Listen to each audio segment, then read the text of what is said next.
Have we not learned our lesson about writing players off after one bad performance? How many times have we talked about this on this podcast after difficult debuts? And well, Leif Davis never got any better, mate. What are you on about? Exactly.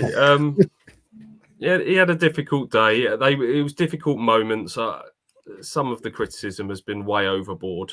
It's saying, oh, he looks like a League One player at best and stuff like that. This is someone who West Ham wanted to give a 5+ year contract to in the summer, and is one of Ipswich's most experienced Premier League players in terms of experience. So yeah, I think I had him as what the most important signing in the summer, because I thought he was someone who was going to come in and play right back every game. So he'll be fine. Let's see.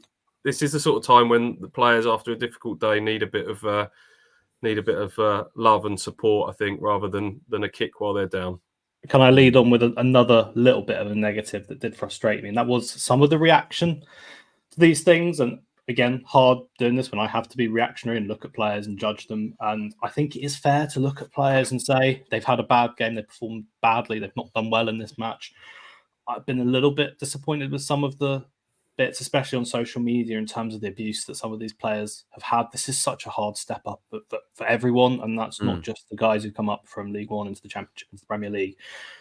It's hard if you're a Calvin Phillips coming into a new club, new surroundings. It's hard if you're a Ben Johnson, having left your boyhood club that you spent your entire life at and been offered a 5-year deal at, to come somewhere new and not getting lots of game time. And I don't mind it, and I'm not here to tell people how to support a football team, but I don't mind it when you can't say, this guy was bad today, he was poor, it was disappointing, a poor performance. But I think that, yeah, the reaction sometimes, I know it's hard as well in the heat of the moment, but I think it's probably one that needs a bit of consideration. These guys are finding it difficult, and it will take time to click and get to the right level, but they need the support there as well. I was really glad to see that in the ground, actually, when they conceded the 4th goal. The only thing you could hear was Ipswich Town fans singing. But I think, as I said, having that criticism is good. It's what kind of spurs you on to do well and be a better player. But I don't like to see things going overboard. I will tell you, if you are one of the people sending players personal abuse on social media about a game of football, give your head a bloody good wobble, look in the mirror, slap yourself, give yourself a good talking to, because that is nonsense, friends.